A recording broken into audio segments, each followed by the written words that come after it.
Thank you for your help. Where you guys from? I'm from Hungary. I'm from Colombia. Okay. How did you guys meet?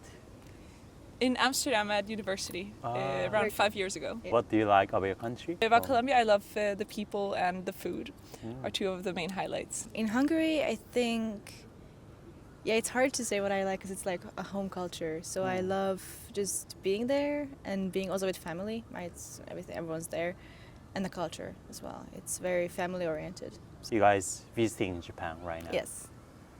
Is it first time here? Yeah. First time, Yeah, for first both time. of us. You said just arrived yesterday. Just one day, so how's your impression of Japan so far? Honestly, only positive so far. Everything is so pretty everywhere. The colors always so like pastel and aesthetic. We also love how more quiet it is, like out in public. People are not talking so loudly or being so disruptive as, for example, in Amsterdam. And that there's so many trees and nature everywhere, I also really love. Yeah, we were just at the Meiji Shrine. We just came back from there, and even though there's like quite a lot of people or like touristy, it was still like so serene. I honestly feel like just after like 24 hours that just like the public places are so, there's like communal agreement on like being very like polite and just be nice, also nice to each other. Like every interaction we've had so far was like people were so kind. I haven't met anyone who's been rude or like not helpful or unkind yet. I'm super positive about this whole thing. Also, yesterday we arrived after 19 hours of flight, and we walked through Shinjuku. Like originally our plan was to like just take a shower and go to sleep to fight the jet lag, and we were like, you know what, let's just come back outside because it was such a nice just atmosphere overall. What brought you to Japan? Why you guys chose Japan? I mean, it's been on my bucket list forever. Mine too. I mean, you see it everywhere over social media, obviously, but ever since I was honestly small as well, I was always really into all like little things like Pokemon and anime. I always really liked a lot, so that's why I was always like naturally drawn to Japan, because I wanted to experience it more firsthand.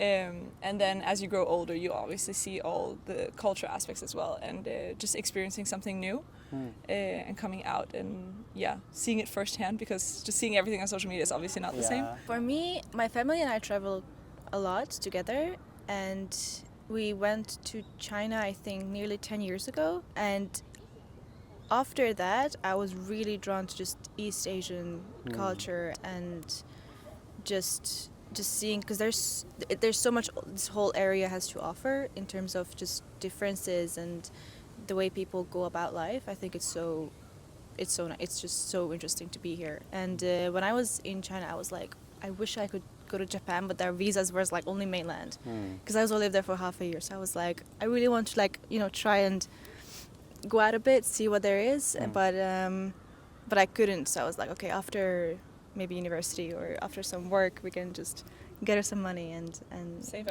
Save up to come here. And then I think you texted me, I think November.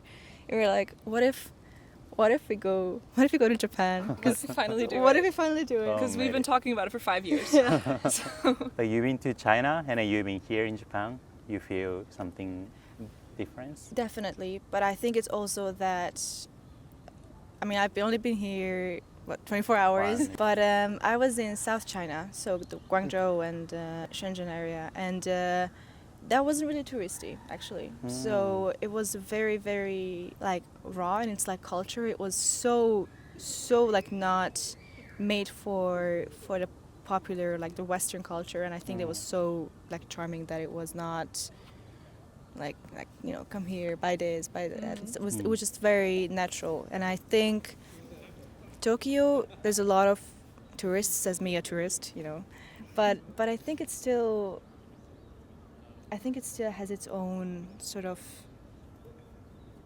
can I say power? Am I being very like spiritual if I say that? It's like unique.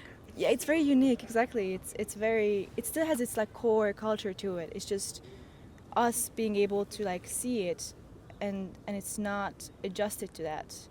I was in Shanghai for I think a long weekend, and I really felt the influence of the Western culture there. It was very accustomed to people coming from all around the world, which I know it's Shanghai, you know, of course. But here I don't really feel that. I think it really has its own, like it stayed away. I think it was, I mean, you probably know more about it than I do, but it stayed the way it was, I think, hundreds of years ago too, just with a little more, people coming in and seeing how it is. So I think that's really, really, Yeah. it's nice and unique and charming. Just one day, but 24 hours. But what surprised you about Japan in Japan? That people walk on the left. Yeah. No one had told me that. And I keep accidentally walking on the right, and then I'm like, walk left, because otherwise I'm just going to walk into people. I think it's also what I'm also trying to, because a lot more bikes than I thought there would be. So, and I'm trying to, okay, it's because in Amsterdam it's like a big biking culture. There's like a very strict line for like, okay, here's the bike lane, I don't step on there, I don't see a bike lane here, I don't know where to walk. That's like not in the way, because I also feel that you guys are really socially aware of like where you are and in relation to other people. And Yeah, like the space you're taking. exactly, and I'm trying to be so conscious over like, okay, like where am I like not in the way for the bikes or like the people coming from across, and just really trying to see what's like where I am that's also not in like not taking up too much space. How long are you gonna stay in Japan? 3 weeks. 3 weeks. 3 weeks. Where are you going after Tokyo? Kyoto, Osaka? Nagoya. So we first stop in Nagoya for 1 day, and then after that, Kyoto, Yeah. Osaka. Then we're stopping in Fuji on the way back. What are you gonna do in Nagoya? Ghibli? We hoped to go there. We tried to get tickets, but She it's stayed sold awake out. until 4 a.m. But I it's really sold out. tried, Yeah. but they sold out too It's fast. so difficult to get. It's difficult, but I think there's a really beautiful castle. Castle, yeah. In that's Nagoya, true. and then I think just like a bit of just walking around, Yeah. sightseeing. Do you guys study? Uni student right now? We just finished. It's I like just finished, She just yeah. finished. I finished last year. It's like Okay. kind of like a little celebration Oh. thing of us being done with our Finished studies. bachelor or Masters. Masters. Yeah. And now working.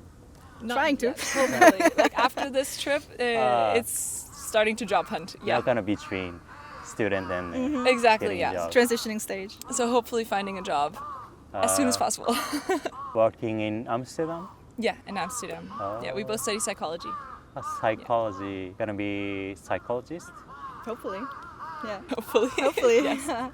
I'm going back to Budapest, to Hungary, to do another master's specifically for children, and then I think I have to stay there for a little bit, and then maybe go where I would want to go. Why you guys wanted to study psychology? What made you pursue? I did it in IB in high school. I Yeah. had a psychology class. It was the only one where I was not only did I enjoy it, but I was also good at it. So I was like, it came naturally to me. I was like, it's such a fun thing to learn. Also, I kind of love talking to people about what they're going through and why they do what they do. It's always very interesting. And I think after we started the bachelor's, both of us were like, kids need help. We both went into developmental psychology, so psychology for children. Last question. What do you value the most in life? I honestly, connections with people, the different bonds I have with people in my life, I value the most. And like everything else can be falling apart, but as long as you have those connections with the people you're with, I would say you can get through it. That was my answer. I think for context, I lived in Amsterdam alone for 4 years, and then I'm with my parents. So the reason why I would also stay the same, it's like the friends you make and the connections you make along the way. There is so much that these connections can also offer you in terms of how you see life. And I think what's also super meaningful when it comes to moving in the world, let it be like, Japan or Europe or Colombia, anywhere, it's like the way people see life and the way they do what they do and the reason why they do it, like their own, like philosophies. I think that's so beautiful to be able to exchange those and make little impacts on each other as people, and then just live life. But also the way you live life is like a little like constellation of like things that other people tell you and what you sort of learn and choose to do yourself. Thank you so much. Yeah, thank Thank you. you. Thank you.